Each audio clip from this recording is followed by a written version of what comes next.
வண்ணம் வரும் கற்பனையே. சாமி கிட்ட சொல்லி வச்சு சேர்ந்ததிந்த செல்ல கிளியே. இந்த பூமியுள்ள காலம் மட்டும் வாழும் இந்த அன்பு கதையே. முத்துமணியே பட்டு துணியே ரத்தினமும் முத்தினமும் சேர்ந்து வந்த சித்திரமே.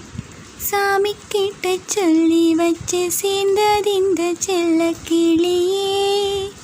இந்த பூமியுள்ள காலம் மட்டும் வாழும் இந்த